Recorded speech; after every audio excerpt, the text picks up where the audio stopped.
First and foremost, what is formal retrieving work? Why specifically do you need this or not need this? Third, we're going to talk about why the table. And finally, where do we get started?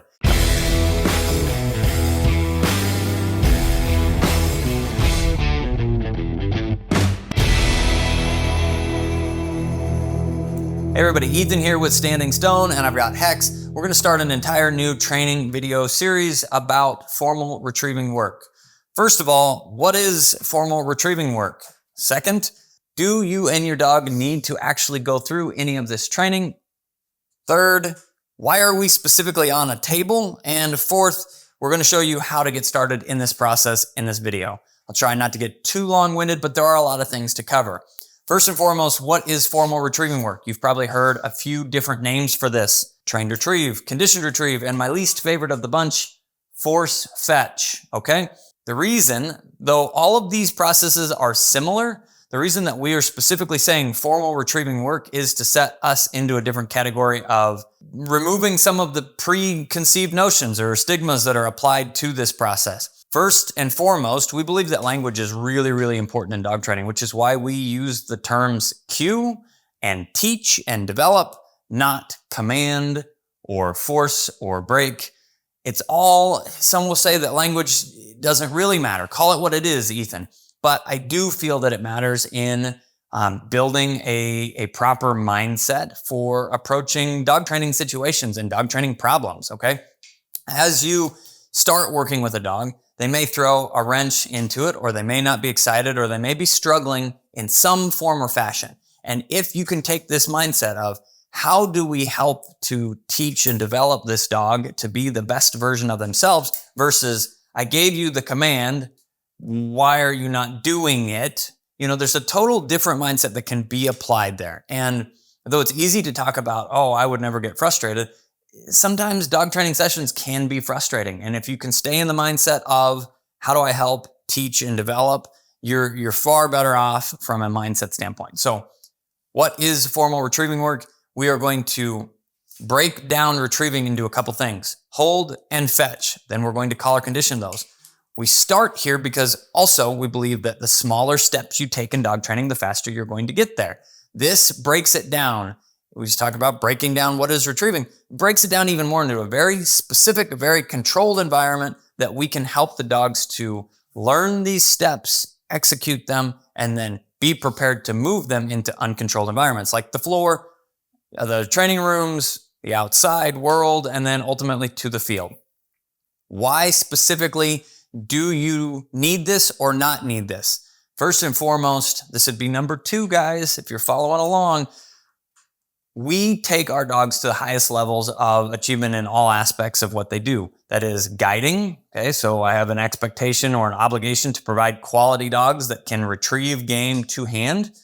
This is what this formal retrieving work is about. Or we go to different levels of testing in AKC and NAVDA. There are other organizations out there that are all awesome, but those are the specific games we focus on, and retrieving is a very important part of that. Delivery to hand is what is required, okay? This process is ultimately what gives us, you like those little butt itches. This process is ultimately what gives us the ability to reliably say they're going to deliver to hand. Now, can you do all of these things working solely with a dog's natural retrieving ability? Sure, with the outliers. We work with a large variety of dogs, and though our dogs, this guy specifically, pretty much delivers everything to hand and did all fall, we need the ability to truly break it down and say, no, you dropped this one, fetch. It could be something as simple as a bird does a little flappity flap at the end of his test and it lands 10 or 15 feet away from us. If I have the ability to say, no, buddy, fetch, he picks it up and brings it to me, we can still pass that day. Though we do lose a few points, we can still pass, okay? So it's a good thing to work through. It's a good thing to work through from a teaching and development standpoint and building a relationship with you and your dog. This is some challenging stuff from a mental standpoint for the dogs at times. And if you can work through it with your dog together, you both will come out better on the other end. Do you need it? If you plan to do any of the things that I just mentioned, you probably should consider doing formal retrieving work.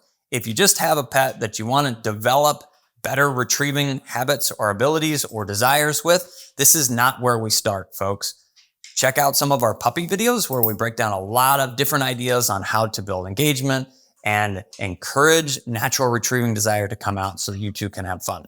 Third, we're going to talk about why the table. I kind of mentioned it, but we'll do again briefly. This is to save my back. For one, if we have multiple dogs, standing up while we work through this process is going to be drastically better than having to be bent over working with our dogs on the ground.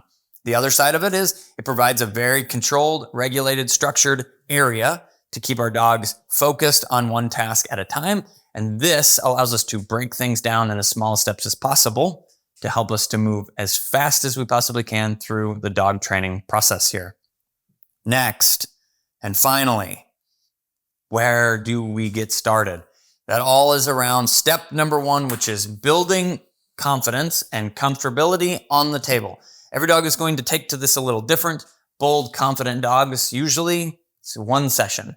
Some dogs are going to struggle and you're going to have to spend upwards of 2 to 3 to 5 sessions getting comfortable on the table. Take it at your dog's pace, but don't be afraid to challenge them. This is where reaching out to us at patreon.com/Standing Stone Kennels allows you to set up a subscription service. This is a paid deal, guys, but you can schedule weekly or every other week calls with me to be live in your sessions with you.